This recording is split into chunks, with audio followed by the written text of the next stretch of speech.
if you ignore this now, you'll never hear this. And even if you didn't particularly care about that, even if I had offered it to you like without any gimmick to it, you wouldn't care.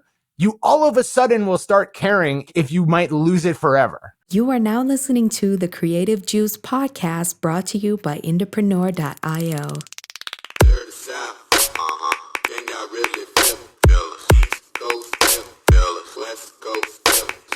What's up, indies? Welcome back to Creative Juice. This is the podcast where we cover growing and monetizing a fan base and building a music career with marketing strategies that are working right now based on what we see every single day inside our music marketing agency and across our community of thousands of artists and bands. I hope you enjoy and subscribe. This is episode 383. Good God. Yeah, I know. And I'm your host, Jack McCarthy. With me as always is Circa. Cirque, what's up, dude? Not a whole lot, dude. Not a whole lot. How are you doing? I'm good, man. Happy to be back after a little recording break. No break in the continuity for y'all listening. I just got back in town, and I'm excited to be here with you today, my friend. Hell yeah. Hells yeah. So in this episode, we're going to break down offers and one of the three from our list of offers that we wish every artist knew about. We're going to go in depth on each one of them. I think this little series is going to be pretty insightful and hopefully gives you a new way to think about the way that you're making offers to your fans. Today, we're going to go beyond bundles and variants and pre-saves and talk about offers, specifically offers that we wish every artist knew about and used in their business. And I'm really excited about this topic because it's near and dear to my heart. Hell yeah. The reason I wanted to bring this to the show today is when we talk about offers, I think a lot of times there's an air of mystery around the word offers. And a lot of times you might think, when they're talking about offers, they mean to be talking about how I package my music, right? Whether it's on vinyl or CD, or whether I try to sell digital, or whether I'm focusing on streaming revenue versus some other kind of sales, or what kind of t-shirts I'm selling and how I bundle them together and the variants that I create and the packages that I do. And all of that is true, but it's also not. It goes a little deeper than that. And I think that's where we can kind of kick off this episode, is just to frame the ideas of offers for you guys. And then we can get into these offers that I wish every artist thought about, knew about, and used regularly and sooner in their music career. Yeah. So like one thing that, Jack and I are both kind of digital marketing nerds, started off music nerds, but learned digital marketing. And one concept that in music, you learn concepts and at first they're magical. It's like, circle of fifths, a meter and stuff like that when songwriting. You learn these concepts, they start off really novel and sort of blow your mind and expand your thinking. Remember the first time you wrote a song in 3/4? Oh yeah, learning time signatures and shit. Yeah, yep. Totally. But quickly they become mundanity. And then if you're teaching music to someone else, you're explaining a concept. You forget that it's magical. You forget that there is this epiphany, this moment that this person can have. And that you otherwise might be able to enhance. If you remembered when I learned this, I was blown away. How can I package it for this person to give them that similar moment? Offers is one of those concepts. When I first learned it, when it first clicked for me, I was like, oh my God, not just digital marketing requires these offers, but almost every interaction I've ever had with a human being could be modeled as me making an offer and them accepting it. And it's a model. It's a really useful, reusable model for interaction. If you think about it, most of the ways that we interact as human beings is through consent. It's consensual, even down to the conversations we have. Almost everything is step by step. We're checking, we're putting something out there and someone can take it. They can also walk away at any moment. And thereby everything's an offer. For instance, if Jack last week took vacation, and so he might be saying, hey, I'm taking vacation. Can we, in the week before, record 2 podcast episodes so that we're batched and I can go on this vacation, don't have to worry about podcasts? Well, that's an offer. It's an offer hey, would you be willing to do this favor for me? and I can accept or I can deny that offer. And offers can be more or less compelling. You know, he might throw in a deal sweetener. Hey, record this podcast, double up with me on this podcast, and then I will blank, right? Or I'll owe you one. Everything can kind of be modeled on that basis. And then it then opens you up to think about, why aren't I getting what I want? Why aren't I persuasive? Well, it's the offers you're making. That's a key point. Yeah, it's really the whole epiphany of understanding this model of offer and acceptance or rejection helps you understand how to make better offers, how to be more persuasive.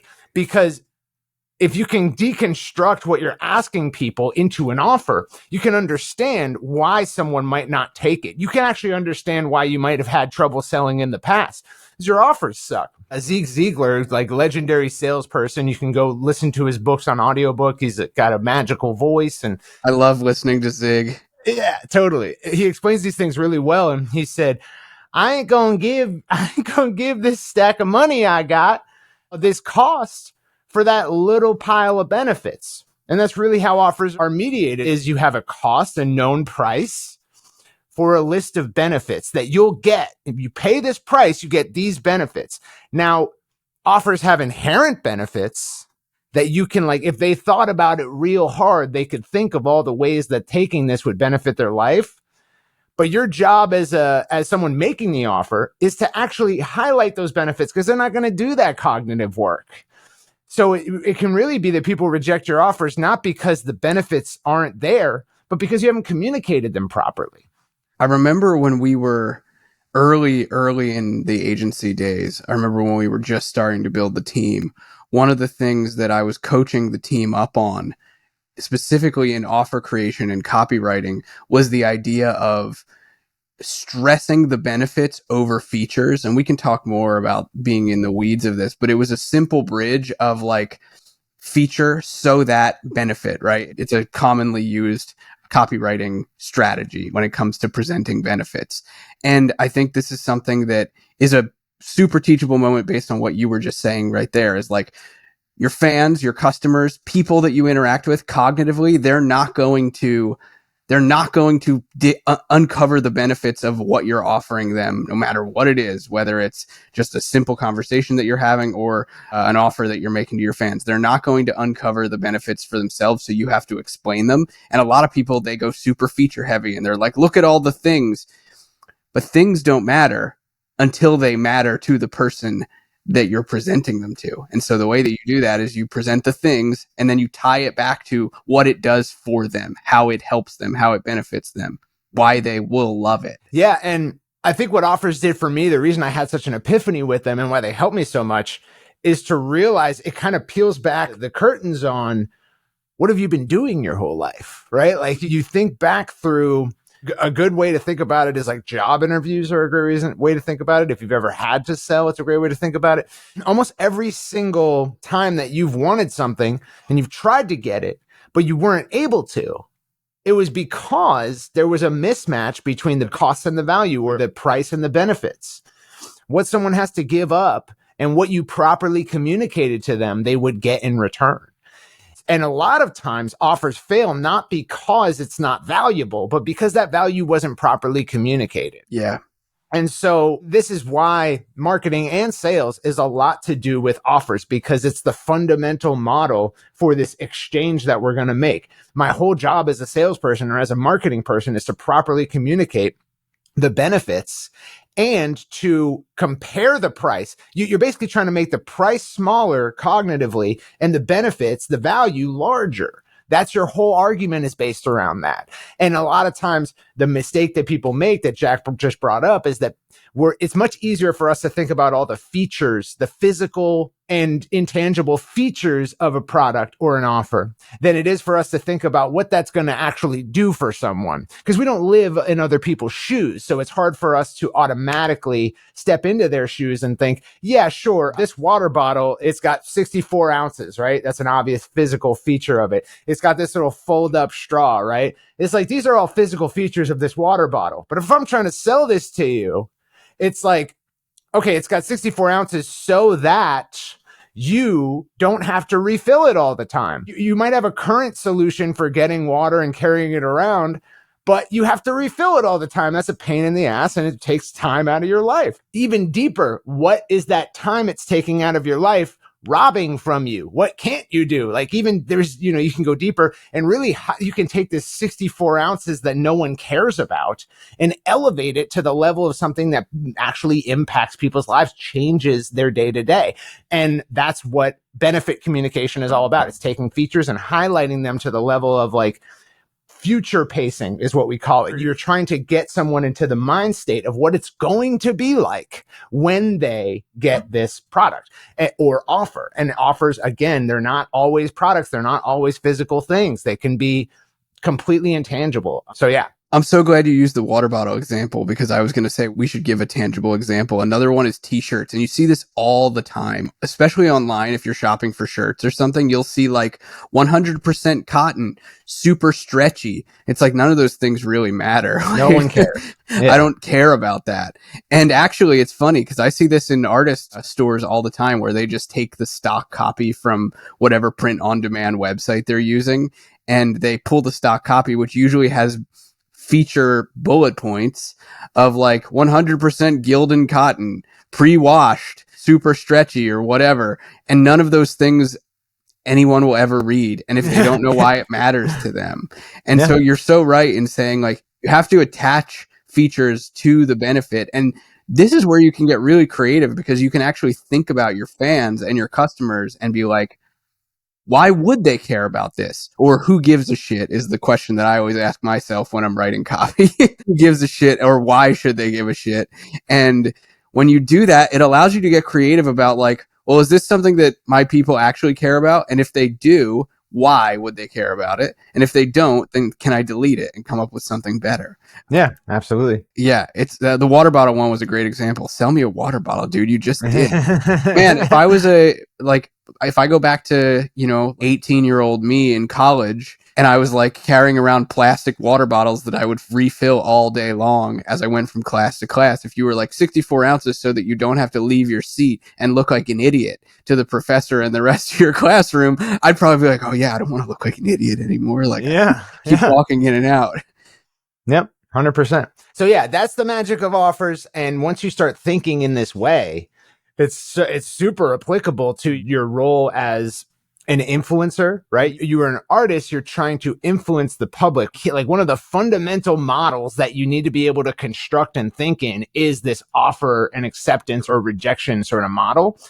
So you are trying to gain influence over a population, a group, and yes, you're trying to market like products, you're trying to make offers, but you're also trying to broadly influence people with content, with everything. So it can be these like, oh, I'm going to offer like a sale.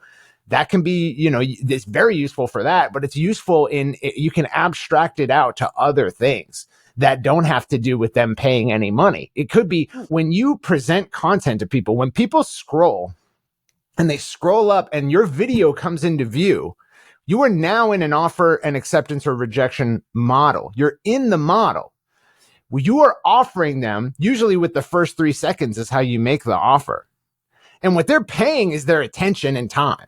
And so if you think about it in this framework, you can enhance your content's efficacy just by thinking about it in the framework of a model of you're making an offer and they can accept or reject it. And you can think about it in the context of features and benefits, of cost versus value. And doing it will shortcut you to making better offers in all walks of life. In addition to the fact that like anything can be an offer, this also helps you to decompose product offerings. And really, like, a lot of artists, we would not see the absolute plethora of bad offers out there if people thought this way. Because when Post Malone sends me an email that's like super graphic laden, has no personality or personal touch to it, and it just shows me a picture of a t-shirt, it's not communicating to me properly. It shows me a t-shirt and a cost.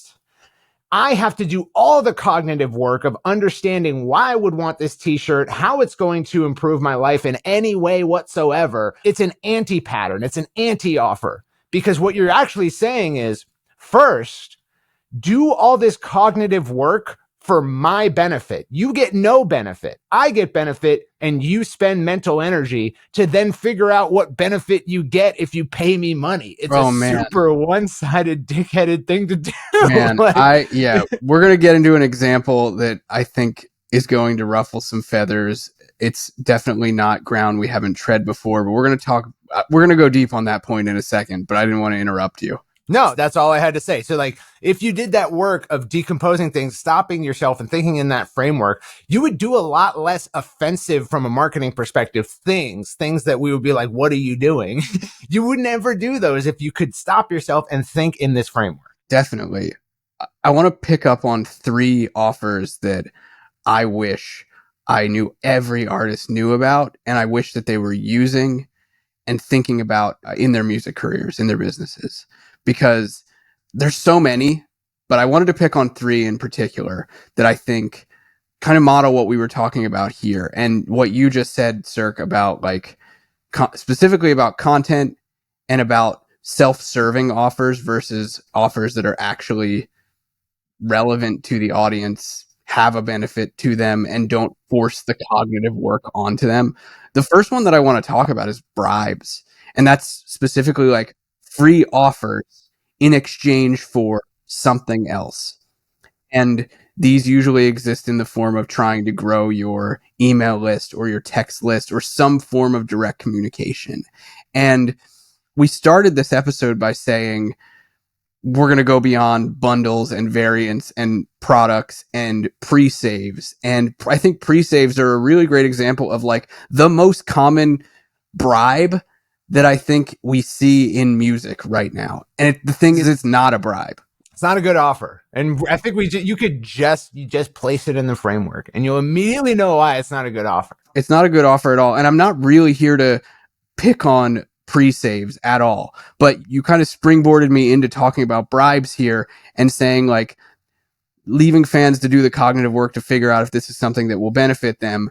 Pre-saves are a really good example of something where like fans don't know why that matters because it doesn't matter. It doesn't have any meaningful impact in a positive way on them. And a lot of artists, they even go so far to say as much like this really helps us out with the algorithm, which like we're not going to argue that here today.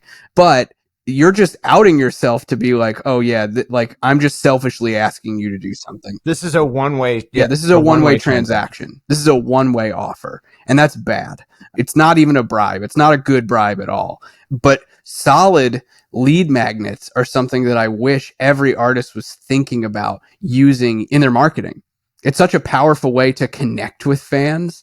And I actually think artists have a unfair advantage compared to a lot of businesses that use like traditional businesses, online businesses that use lead magnets. I think artists have an unfair advantage because as you grow as an artist, something that fans want is access to you. And bribes are a really powerful way to give small bite-sized versions of access, whatever that might look like, whether it's early access to music or content or videos or things you put together, whether it's access to, you know, private live streams or events or other ways for them to connect with you, or just access to you via a channel that other people can't access them on. Bribes are the bridge to that. And I say artists have an unfair advantage because the desirability of access is something that a lot of fans want for a lot of different kinds of artists. Now, this isn't true of every artist, but in many, many cases it is. And so bribes are something that I wish more artists spent actual time and effort and energy thinking about and putting into place in their business over time. And that they weren't just like, oh, well, I see everybody offering, you know, a free download or pre-saves. Free downloads were kind of like the before lazy bribe. I think pre-saves are kind of the current lazy bribe. I wish more artists took their time to really know about this and go deep on it.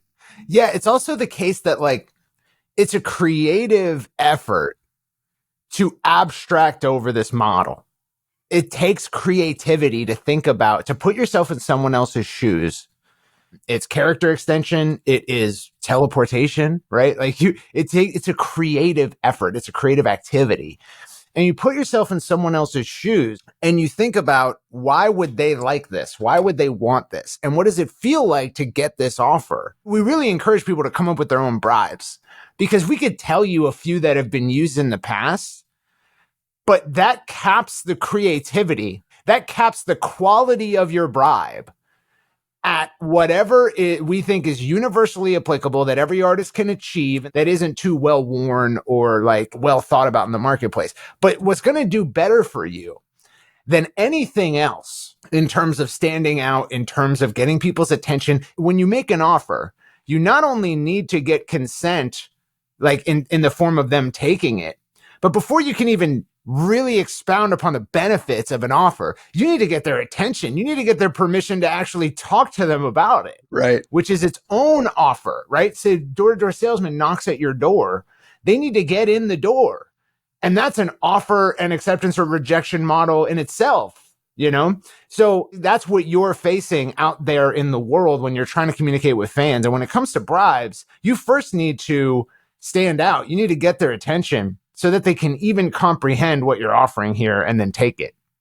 And the thing that's going to go the furthest in that regard is real, like, uniqueness, creativity, elevating your bribe, offering things that like are not common, that people can't just ignore. As humans, we are evolutionarily programmed to ignore what is common and to pay outsized attention to that which is novel. That's like literally programmed into us, because, you know, when I wake up every day, there's a world of information flooding in, and my brain literally doesn't even present it to me. There's this phenomena by which, if you are in your house where you've lived every day for like long stretches of time, time goes faster. You experience less content. Your brain presents to you a picture of reality that is muted and detailless, because it doesn't want to spend unnecessary energy to compute that which you've seen a million times before. That's this evolutionary principle at play. It's saying, don't pay attention to that which we've already computed. That's cached. We don't need to compute it again. You already know it's there. You know what your nightstand looks like. You know what your shower looks like. You don't need to compute this. And so you actually have less, because time is measured in the content of your reality. So novel experiences tend to expand time. There's temporal expansion. And the reason I say all that is to say that, like, you pay attention to what's novel. You pay attention to the rustling in the bushes because it could be a tiger. You do not pay attention to the fire that you fell asleep by last night, evolutionarily. So you don't care about that which is common, and so you ignore it. So you want to stand out, and it's your creativity in coming up with a bribe that in one sentence you say, you know, if I tell you, if you put your email here, I will literally give you a computer, right? Like, of course, we can deal with the fact that that's like not economically feasible. It's novel. If you see it, you're going to stop and be like, wait, what? Right? Now, we can dial that back a little bit to make it more economically feasible. And one of my favorite ones that people really I haven't seen this out there in the wild too much, is to say, I have 30 songs that only 100 people have ever heard. Or I have 30 songs that only 1,000 or 10,000 people have ever heard and never will hear. Why? Because I take a song, every 3 songs I make, I take one of them and I tuck them away, and only my email list ever hears them. So there's, you know, I have 50,000 monthly listeners on Spotify, but only 5,000 of them, 10%, have ever heard like a third of my catalog. Why? Because I only send these songs to people. They're not on Spotify. They're not out there in the public. You can't buy them. You can only sign up for this email list to ever hear them. And what that does is it puts a few things in your favor. It puts novelty in your favor, because it's not, people don't do this largely. 2, it puts the takeaway in your favor. I forget what the cognitive principle here is from influence, but it's basically saying you can't have this. Furthermore, if you ignore this now, you'll never hear this. And even if you didn't particularly care about that, even if I had offered it to you like without any gimmick to it, you wouldn't care. You all of a sudden will start caring if you might lose it forever. Dude, yeah, that's so good. That's so good. Actually, I've seen that in the wild, not that bribe specifically, but I've seen that concept applied in the wild recently, actually, on Instagram threads, curiously enough. I was scrolling one day and something caught my, like a piece of content caught my attention. It was like a listicle. And at the end of the first thread, it was like, and if you scroll past this, you'll probably never see it again. And I was like, fuck, I gotta save it. And I did. And I did. And that's exactly what was going on there. To break this down, like, you made a really good point about, like, if you are doing what everyone else is doing, it dilutes the power of the offer. And I think that's true. And I wanted to break down real quick an example of this. A lot of times when we work with artists at the agency, I've consulted over the years with tons of people on simple bribes, like something like early access. Like, hey, are you willing to give your fans the songs that you're going to drop early? The time frame is something that's up for discussion. What I've talked about then is like, okay, this is the baseline of the offer, right? And then my next question is like, okay, what else can we give them? And I get a list of things and I'm like, okay, what else? What else? And you just keep looping that. So if you're trying to come up with ideas based on what's out there and what you're seeing, and maybe stuff that does inspire you, but you're like, I know I need to do it differently so that it's novel, so that people pay attention. Ask yourself, what else? And that forces you to think inward about you and what you can do. And that's the question that I literally will loop around it. I'll be like, what else? What else can we do? What else can we do? What else can we do? And all of a sudden you've got a stack of things, so that it's not just early access to my songs. In fact, one of the what else's might end up being the leading thing that's novel, and the early access to the song might just be one additional benefit. Yeah, 100%. We've shown you it at multiple levels, right? You need the offer to just get the attention. And that's usually just like, we will, by default, pay attention for the first split second. That is your window in which to explain the benefits to make the offer of keep paying attention. Once you get that consent, then it's your actual offer. And hopefully we've explained to you sufficiently how like novelty really makes that job super easy. And then there's other principles at play. You can highlight the perceived value of an offer through different psychological principles, one of which is scarcity and urgency. And scarcity and urgency are at play when you say something like, the only way you will ever hear these songs is to sign up right now. Because one, you might never see this again, and then you'll never hear them. If you never see this again, you can't take the offer in the future. So like the best time to do it is right now. And then scarcity, meaning like only this many people have ever heard this, because only those who sign up to my email list get this content. And so those are two psychological triggers, but there's a whole host of them that you have at your disposal when you're making these offers. I think we really ran the full picture of like why bribes are such an underutilized, underdeveloped offer type out there in music. I'm really excited to go deeper on the next episode on these other two, but I hope that this gives you guys something to think about over the next 24 hours after you listen to this, about how you can make the ways that you're pulling fans deeper actually work better. And what's cool about this, and I'll close with this, is like, we've talked a lot about being novel versus the temptation to model with perfect accuracy what else is out there in music and what other artists are doing and other bands are doing. What's cool about this is like, you can come up with novel, and you can model and make novel what is not novel. And I think that's the beauty here, is like, you can get really creative and spin out things that otherwise would have been bland or just kind of noise. And bribes are a really unique offer mechanism that you can do that with, unlike a lot of others. So I encourage you guys both to like consider what you might want to do that could be wildly outside the box that you've never seen before, like what Circa was just talking about.